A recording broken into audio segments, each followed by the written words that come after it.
আসসালামু আলাইকুম রহমতুল্লাহ বরকাতু। আশা করি আল্লাহর রহমতে ভালো আছেন। আলহামদুলিল্লাহ আমরা ভালো আছি। আমাদের কাকিদের ছাদের উপরে বাক্সাহাতা কতগুলো চলে আসছে। আসলে এগুলোর নাম হচ্ছে নারকেল পাতা। আমরা নোয়াখালী ভাষা বাক্সাহাতা বলি, আমি বাক্সাহাতা বলে এখন সম্বোধন করব। এই বাক্সাহাতাগুলা যে ছাদের উপর আসি রয়েছে, আমাদের এখানে কোনো ওয়াল নাই, যে কোন মুহূর্তে ছোট পোলা পাইন এই বাক্সাহাতাগুলা টান দিয়ে পড়ে যাওয়ার সম্ভাবনা থাকে।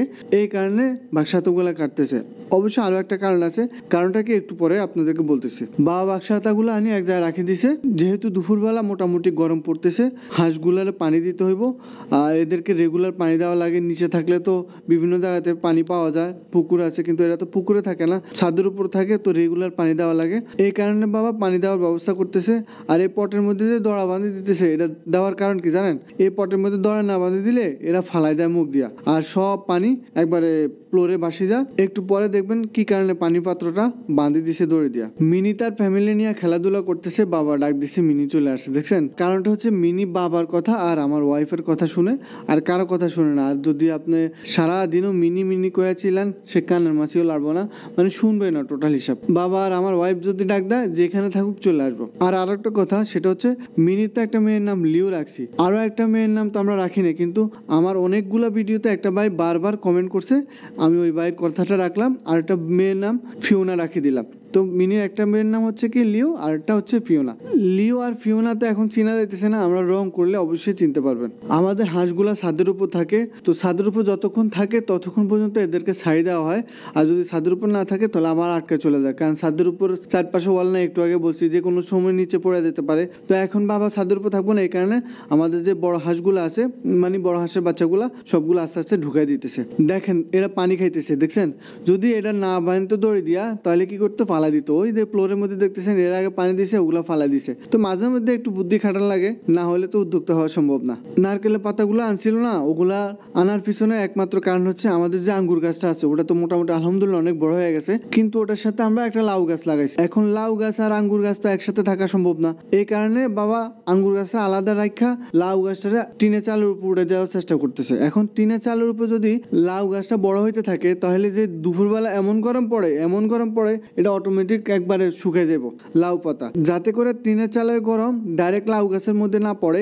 এই কারণে নিচে বাক্সাতাগুলো দেওয়া হইতেছে সাপোর্ট দেওয়ার জন্য। বাক্সাতা দিলে ডাইরেক্ট গরমটা লাউ গাছের মধ্যে লাগবো না। বাবা আস্তে আস্তে করে সকাল নারকেল গাছের পাতারে বসাই দিচ্ছে সুন্দর মতো করে। আশা করি লাউ গাছটা এখানে সুন্দর মতো বড় হইব আর আমাদেরকে একটা ভালো ফলন দিব। আমরা প্রত্যাশা রাখি আল্লাহ অবশ্যই আমাদেরকে ভালো কিছু দিব। গত কয়েকদিন আগে আমরা বিটু পোকার লার্ভা বসাইছি, ওই লার্ভা থেকে পিউপা হয়েছে, ওটাও দেখাইছি। পিউপা থেকে মাদার পর্যায়ে চলে আসছে, মানে লাল লাল মাদার গুলো হয়েছে। আমি বলছি কয়েকদিন পরে কালো হইব, দেখেন আজকে ওই মাদার গুলা লাল থেকে কালো হয়ে গেছে। এদের প্রাথমিক পর্যায়ে যে ব্যবস্থাগুলো করা লাগে বাবা ওটাই করতেছে।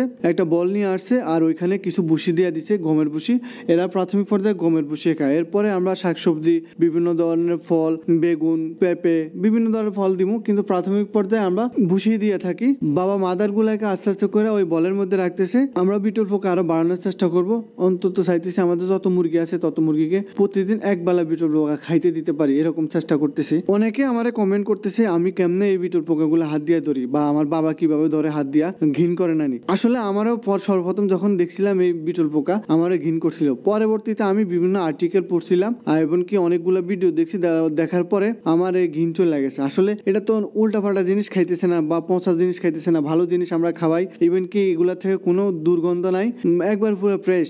আর সবচেয়ে মজার ব্যাপার কি জানেন? আমরা যেরকম মুরগি ফার্ম করি, ওইরকম চায়নাতে এগুলার ফ্যাক্টরি আছে, ফার্ম আছে, ঠিক আছে? আমাদের শরীরে কাটা ছেঁড়া হলে ব্লাড বেরোয় লাল, আর এগুলা থেকে দুধের মতো বাইরে। তো চায়না কি করে? এদেরকে দুধের জন্য উৎপাদন করে। লার্ভা অবস্থা নিয়ে আসে একটা মেশিনের মধ্যে রাখি, চাপ দেওয়ার পরে যে দুধগুলা বাইরে হয়, ওগুলা আলাদা এরা প্রসেস করে বিক্রি করে। বাকি যে অংশটা আছে ওটারে পাউডার বানায় বিভিন্ন পানির সাথে বা চায়ের সাথে খাওয়ার ব্যবস্থা করে। আর এটা আমি কিন্তু মিথ্যা কথা বলতেছি না, এগুলোর মধ্যে কিন্তু প্রচুর পরিমাণ প্রোটিন আছে। যারা বডি বিল্ডার তারা বিশেষ করে এটা চায়নাতে খায়। আর আমার কথা বিশ্বাস না হলে বিভিন্ন আর্টিকেল আছে বা ইউটিউবে অনেকগুলো ভিডিও আছে, ওটা দেখতে পারেন। আশা করি আমার ভিডিওটা আপনাদের ভালো লাগছে। যদি ভালো লাগে লাইক, কমেন্ট, শেয়ার করতে ভুলবেন না। পরবর্তী ভিডিও দেখার আমন্ত্রণ রইল। আল্লাহ হাফেজ।